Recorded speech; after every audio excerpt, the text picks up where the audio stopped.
Hi friends, I'm Tammy Kay. Welcome back to my channel. And today we're talking about painting some Cosmo flowers, but we're also talking about what happens when you have artist block. So we are gonna paint these loose florals in really bright pinks, purples, reds, and add in some details. But I also wanna share with you my 5 tips on how to break free from this block so you can keep painting and enjoying what you do. So this is the reference that I'm using right there.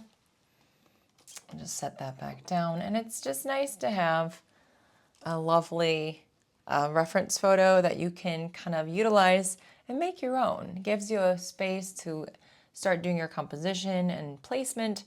And the brushes I'm using today, well, I've got the number 2, number 8, and number 12 round brush from Winsor and Newton. This is their Cotman series. Love them. You can get their link to the products in the description. And then this is actually my medium watercolor paper that we're using today, as well as I have my Windsor and Newton, yes, my paint set. This is their professional paint, but they also have a Cotman series student grade, which is also wonderful. I always have my paper towel, and I've got my water jars, one for warm, one for cool, or one for warm, cool, however you'd like to do it. Okay, we're gonna start by doing our cosmos, the centers of our cosmos. So wetting my brush, dabbing it, and I'm gonna grab this beautiful paint. So nice, bright cad yellow, little dab to take off all of just that extra water. And we're gonna start by kind of stippling in a nice circular shape for our center. And we'll add in some details later. Let's do a second one over here. Now we've just got a bunch of beautiful cosmos. So my end result will probably be a lot different than the reference, but I show it to you because that's kind of what I'm going off of. It's good to have inspiration, but what happens when you don't? And that's part of what this whole video is about. When you get artist block where you just don't know what to paint. So you're doing a tutorial today. I'm assuming you're doing this with me. We're gonna do a half one. So just like a half circle kind of thing and go like this, straight line and round it out. And another over here. So I've got some tips for you today, obviously. And these are things that have worked for me. Now, not everything will work for you, but I always encourage you just to try a few of the things, 1 or 2 of the things that I say, that I suggest, that might be helpful and may not be helpful for you, but might be. So the first thing is, it's probably pretty obvious, but looking up some reference photos that you like. So I encourage people to hit up Pinterest. That's where I found this reference photo. And you're gonna find so many ideas on there of things that you'll love. All right, pausing that, we're gonna start with our beautiful florals. And so I've got a whole bunch of different colors on my palette. I'm gonna grab this alizarin crimson color, dabbing, and we're just gonna start adding in some petals. So cosmos have kind of a raggedy look on the petal, on the tips of the petal. So I'm just kind of going with that today. Just little raggedy bits. Now cosmos typically, when you count them, you're gonna see about 6, 7, 8 petals sometimes. I think usually 8. I'm like, what am I saying? As I'm saying an official number, I'm like, wait, is that really what it is? So actually I usually see 8, but anyway, they can be kind of layered on each other and all that stuff. So I'm gonna take off some paint, just like that. And then we're gonna add in some more lighter valued petals.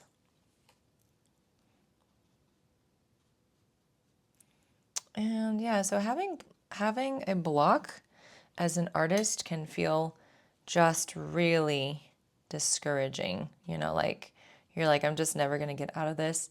How do I become encouraged again to continue to paint? And it really is about getting your inspiration again. So what inspires you? Now, if you go on Pinterest and you start to look at some things, you might find some reference photos or some artists, the style that you love, and that you're like, hey, I want to keep doing this. I'm going to start learning that. We're going to mix some of the alizarin crimson with my purple here. And it is all about, figuring out where that joy is coming from for you. So as I'm trying to figure out how I'm wanting to paint this today, I'm just, sometimes it is about, figuring out the technique you want to do. And sometimes it's about, trying different things until you get to the space that you're happy to be at. Because these are really loose florals, you can see I'm kind of doing just like this dabbing motion. Just a little bit of dabbing, but I do like to change up my values. So if you don't have the right amount of petals, it's okay. It's okay, it's gonna be fine.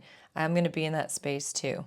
But right now, we're just trying some stuff, seeing what looks good for us, playing with color. This one's a bit more purpley. I wanted to change up the values, so I think that is kind of fun to do. Yeah, these jaggedy petals are really interesting. Take off some paint. All right. So kind of follow, your favorite artist. What are they inspiring you to do these days? What are you seeing them kind of enjoy painting? And maybe it'll start to kind of encourage you. And sometimes it's seasonal too. So based on the season, you might want to paint one thing versus another. Like today, I did a reel on pumpkins. That'll be out probably before this video. And so pumpkins, 'tis the season for that, but that doesn't mean you have to paint pumpkins. That doesn't mean that's what you got to do. So finding some tutorials that really inspire you, that get you excited to sit down, are really helpful. So with these Cosmos, there's not a lot to say except we're just doing that same look over and over. I'm just trying different things to see what's going to work for me. And sometimes that's all you can do, trying different things. Now, when you're using different brushes too, that can be helpful. And that can be something that helps you with your writer's block as well, your artist block. Today I'm having an issue with words. And these are going to blend together, which I think is totally fine and appropriate. But, if you really feel like you're kind of stuck, just see what other people are doing, kind of learn from that. And if something really catches your eye, then it's time to dive off and try that, whatever that subject is. This is kind of a side-facing guy over here. And so the second thing I want to teach you or tell you is to branch out to a different genre. Now, if you're used to painting florals like I typically do, because I love them, maybe you're going to say, hey, listen, I've been wanting to do some pet portraits. So I'm going to get to some pet portraits and I'm going to start to learn everything that I can about doing pet portraits, and then just kind of practicing and knowing that it's a whole game, right? Of figuring out. Now all of a sudden, if you've been doing flowers for a while, now you're starting to feel like a beginner, and you're learning new rules and techniques. And so just embrace that period of time of feeling like a beginner and acting like a beginner and being okay with that, because you might find your new passion when you do that. So often we just stick with the same type of paintings or crafting or whatever it is we're doing, and we fail to just try to find something else that excites us. And it helps you to gain confidence, you guys. It really does, when you start to try something new and then you start to flourish at it. So I'm starting to go a little bit faster here. If you are feeling like I'm too fast, please slow down the video. There's nothing wrong with that. I'm starting to get my groove here, and that's really fun to just start putting these things on paper and, seeing how everything flows together. So another thing, the third thing, is to paint without pressure. Now, we're going to get to that in a moment. I do want to start adding in my greens. So I'm grabbing my sap green here. It's mixed with some green gold. It's very syrupy. It's a lot happening. And we're just going to start putting in our stem. So everything is going to come from this side and heavy kind of lean this way. I really feel that words are hard today for some reason. Anyway, so bear with me. Trying to get through it. Sometimes you have days like that. Okay, so this one, we're just going to curve it down. I do love to do the curving stems. I feel like those are really pretty, and I want them to all kind of hang out on this side of the page. We'll see if that's what happens, but that's sort of my goal. There we go. A little bit darker green, a little bit darker value. And then we're going to put in some really fun marks for our leaves too. So I always like to make sure we got a stem for everybody. Grabbing some of my olive green. It's a bit darker than the others. This one is going to come in here too. And you can see that I really love to do sketchy marks for my stems. So this is the point where I like to count. I don't think I have one here. And sometimes you have too many. 1, 2, 3, 4, 5, 6, 7, 8. 1, 2, 3, 4, 5. Excellent. All right, well, that's good. So that worked out. So far, so good. I want to put in some buds too. All right. So what does it mean to, we're just going to do these little kind of roundy shapes for buds. Very easy, low pressure, guys. What does it mean, though, to paint with low pressure? Low pressure on your plate, all that stuff.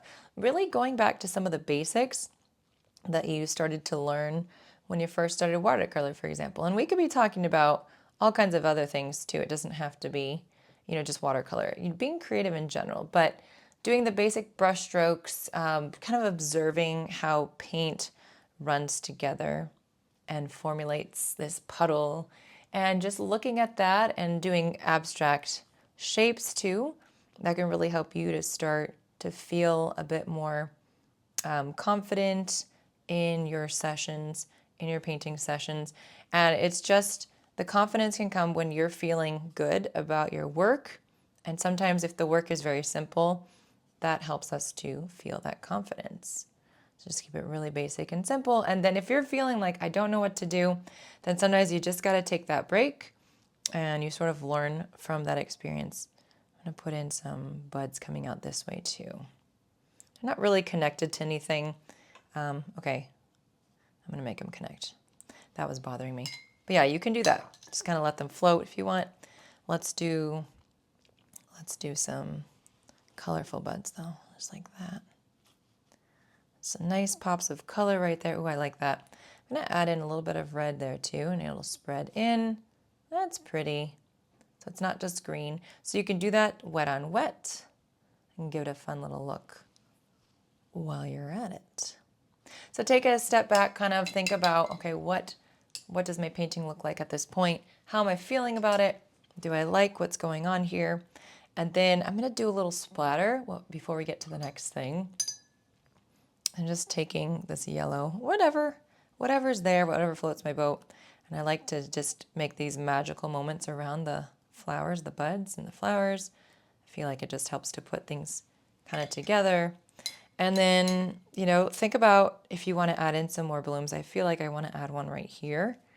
That just seems to be the right thing to do. I'm going to grab this really bright pink too. So just one kind of like this. So just like so. So that's going to be about 4 petals. And it's an awkward way to paint kind of like this way for me. But I'm just going to do it, Trying to do the things that don't always feel comfortable for you is a good way to grow. So another tip while you're in this block is to try other creative activities. What else have you been wanting to learn? Or maybe what do you already know that you haven't practiced in a while? Do you play music? Do you garden? Do you like to cook? Try utilizing some of those creative skills to get your creative juices flowing and get you in a space where you're not just stuck doing the same thing over and over. That's going to give you a break from the frustration with the watercolor. It's also going to give you a dopamine rush because dopamine is released when you're doing something, making something with your hands, and it's a pleasurable experience. So it's all good stuff. I'm going to darken up this green here with some nice Payne's gray. And now we're just going to add a little dimension for some of our stems. Like seriously, very quick brush strokes, sketchy brush strokes. We still haven't put in leaves, so we're still going to do that. So stick around for that. We haven't finished. But there's so much to be learned and discovered through these creative activities that we either know how to do or maybe want to learn something new. And it gives us that sense of confidence and accomplishment, which is really important. You can see this has spread around. I'll wait till it's dry, and then I can add in some more green, and it's not going to spread like that. I'm going to start adding in some greens. And so I think because we have such skinny greens for this type of flower, we're going to use a really skinny brush. So I've got a number 2 round, and we'll just start kind of wherever we want to. There's so much to put in, but I'm going to put some right here. Now these are just little, like, tiny little marks. Cosmos have these really classic, just almost fern-like leaves that are so pretty. Just a lot of little kind of like stems and such that spray out everywhere. So a thin little brush is going to help you get to that, achieve that better than if you had a thicker one. You could use a thicker brush and just use really light pressure too, and that's completely fine. But everyone has to figure out, you know, what their style is. Now I've gone really dark here, and so you can do that, or you can do a lot lighter. I just want it to show up over the stems. So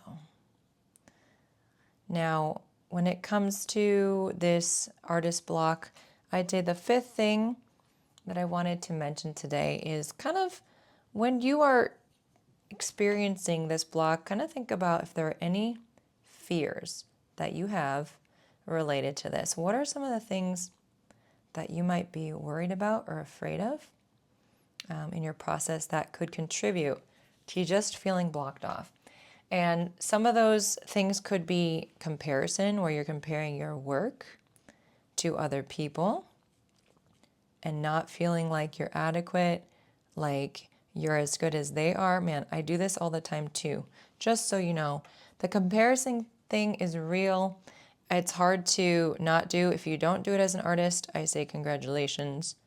You have arrived to a space that is much more relaxing. But I think it hits a lot of us.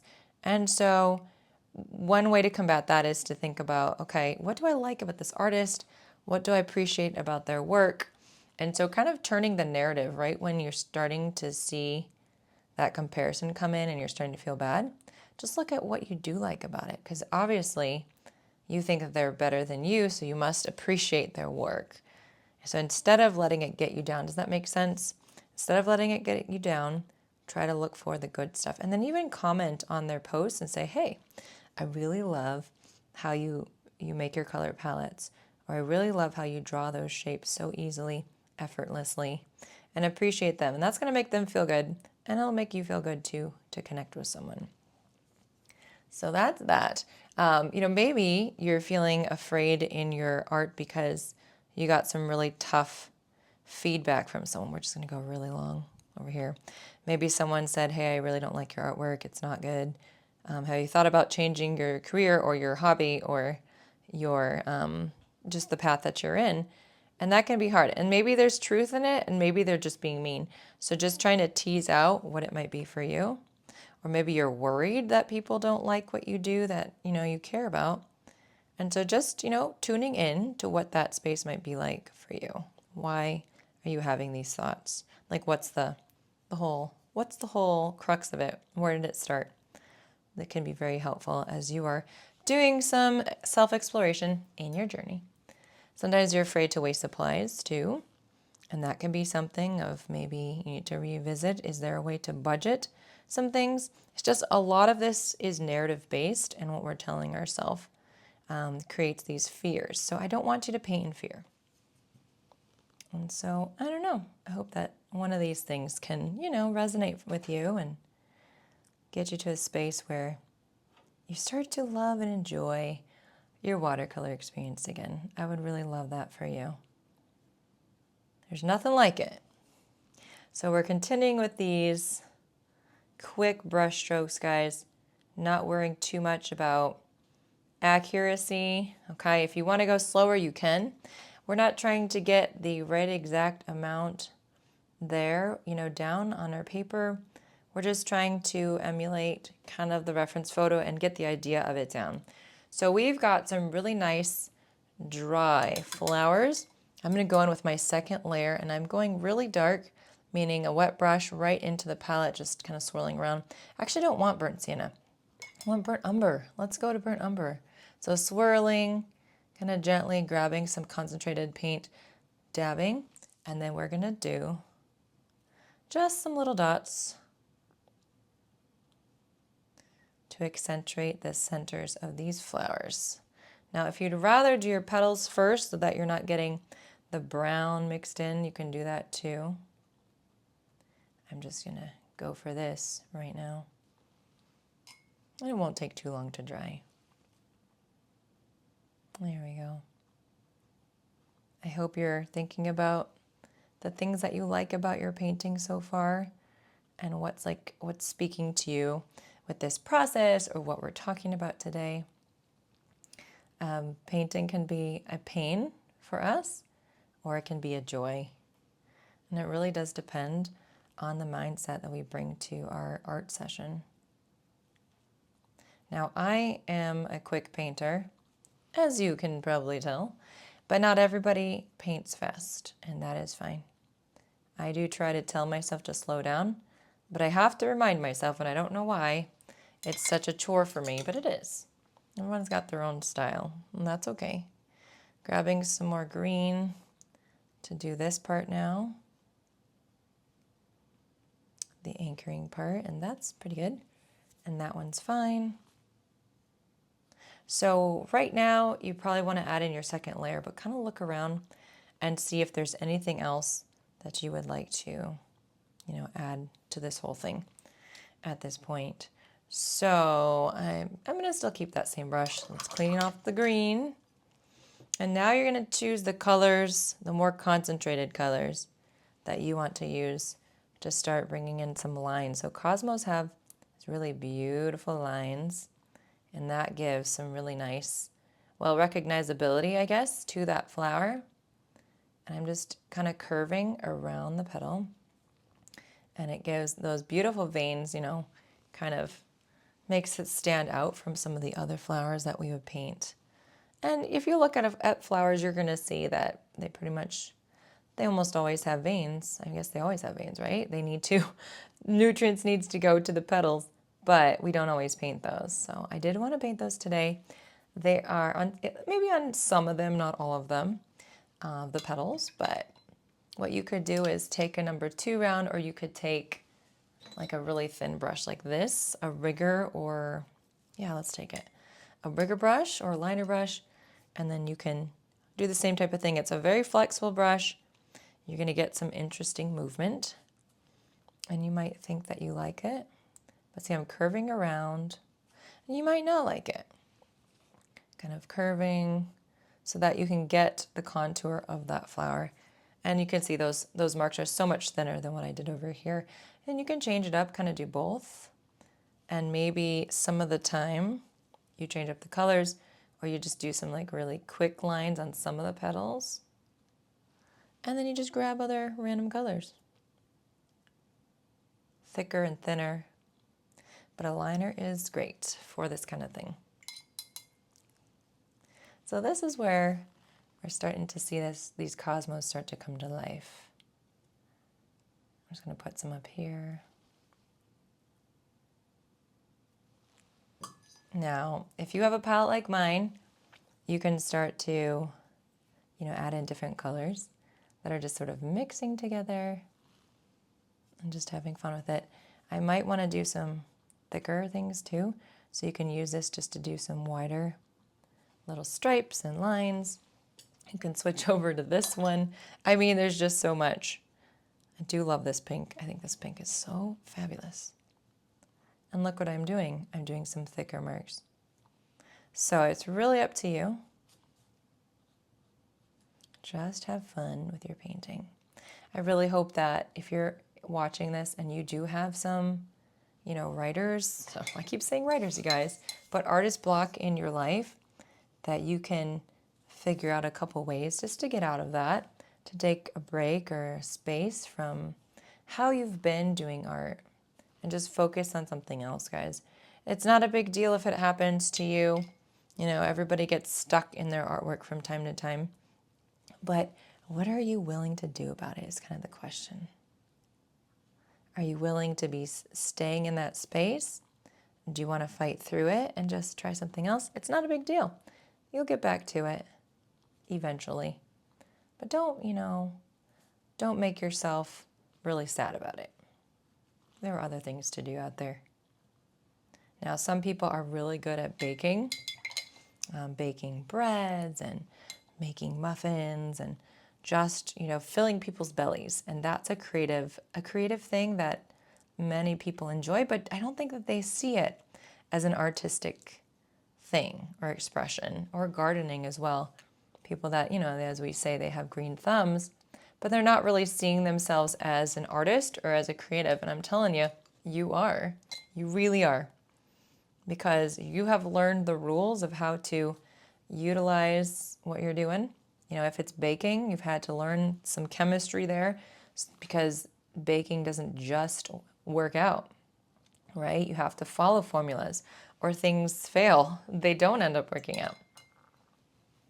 All right, so how is your painting going right now? I have a beautiful purple color here. It's kind of this mauve-y color that I don't use too much, but I'd like to use it in its most concentrated form. Maybe a little bit more water. So yes, think about what you're liking about your painting so far. And look at this beautiful purple. I'm just going to outline some of these so you can start to make your centers look fabulous. There's a lot of white space here. So we're just going to fill it in. There we go. I'm going to use some of this beautiful navy. It's actually Payne's gray, but it's really bluish. Let's be honest. And it's one of my favorites, you guys. One of my favorites. I'm liking how this is looking. Sometimes you just need a little extra pizzazz in your flowers, and this is it, people. This is it. There we go. So this painting really doesn't look necessarily like the reference photo I showed you. There's some similarities in the composition, but we've made it our own, and we've added some bright colors, which is really part of my style. They come into life. All right, anything else that you want to do? It's a good time to do it now. I'm going to grab more of the alizarin crimson and just brighten up a little bit of this, but I do love how the green and the crimson have mixed together and have kind of made a brown color, but you still can see both of those colors through it, and I just think that's really pretty. I feel like I want to do this, but in a splatter. So let's do it. A little extra splatter didn't hurt nobody. There we go. And that's it, you guys. I hope that you find 1 or 2 ways to alleviate yourself from your artist block, guys. And happy painting, happy mental health, and I'll see you soon. All right, well, thank you for painting with me today. I hope that you guys learned something that you can apply if you're dealing with this block and don't know what to do. I want to remind you guys that I'm on Skillshare. I am now a top teacher, which is amazing. I never expected I would get to that point, and my most recent class linked below. It's how to add wet on wet flowers in your painting and to just let go of stress.